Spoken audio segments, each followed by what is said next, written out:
मोदी सरकार अक्सर विपक्ष पर सदन की कार्यवाही में रुकावट डालने का आरोप लगाती है, लेकिन इस बार कुछ ऐसा हुआ कि मोदी के मंत्रियों की वजह से संसद की कार्यवाही ही ठप पड़ गई। राज्यसभा में एक वक्त ऐसा आया कि सभापति को सरकार के मंत्रियों की वजह से कार्यवाही स्थगित करनी पड़ी और बाद में इस घटना के लिए संसदीय कार्य मंत्री को सरकार की तरफ से माफी भी मांगनी पड़ी। तो ऐसा क्या हुआ राज्यसभा में जिसकी वजह से रुक गई सदन की कार्यवाही, और इसके लिए क्यों मोदी के मंत्रियों को बताया जा रहा है जिम्मेदार, जानेंगे इस रिपोर्ट। संसद का शीतकालीन सत्र चल रहा है। इस दौरान 12 दिसंबर को एक चौंकाने वाली घटना सामने आई। एक वक्त ऐसा आया जब राज्यसभा की कार्यवाही 10 मिनट के लिए इसलिए स्थगित हो गई क्योंकि सदन में कोई मंत्री ही मौजूद नहीं था। ये स्थिति तब बनी जब सदन की कार्यवाही शुरू हुई और विपक्षी सांसदों ने ध्यान दिलाया कि सदन में कार्यवाही चलाने के लिए आवश्यक कुल संख्या का 10% यानी कोरम के बराबर भी कोई कैबिनेट मंत्री मौजूद नहीं है।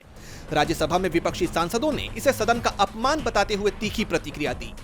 कांग्रेस के राज्यसभा सांसद जयराम रमेश ने साफ कहा कि जब तक कोई कैबिनेट मंत्री नहीं आता सदन को स्थगित करना होगा।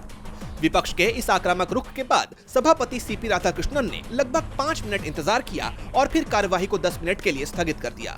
सदन के फिर से जुटने पर संसदीय कार्य मंत्री किरण रिजिजू को कैबिनेट मंत्रियों की गैर मौजूदगी के लिए खेद जताना पड़ा। उन्होंने सफाई दी कि लोकसभा में पूर्व स्पीकर शिवराज पाटिल को श्रद्धांजलि देने और नेता सदन जेपी नड्डा के लोकसभा में प्रश्न लगे होने के कारण मंत्रीगण वहां व्यस्त थे। इस घटना ने न सिर्फ विपक्ष को मोदी सरकार के मंत्रियों पर निशाना साधने का एक मौका दे दिया, बल्कि साथ ही इस घटना ने यह सवाल भी उठा दिया कि सरकार अक्सर विपक्ष पर सदन की कार्यवाही में रुकावट खड़ी करने का आरोप लगाती है। लेकिन आज जब खुद सरकार के मंत्रियों की वजह से सदन की कार्यवाही बाधित रही तो संसदीय कार्य मंत्री को माफी मांगनी पड़ी। सवाल है कि क्या इस तरह का सिलसिला आगे भी जारी रहेगा? क्या मोदी सरकार के मंत्री आगे भी सदन की कार्यवाही छोड़कर किसी दूसरे काम का हवाला देंगे जिससे सदन की कार्यवाही में रुकावट आती रहेगी? जवाब आने वाले वक्त में मिलेगा। डीबी लाइव की रिपोर्ट।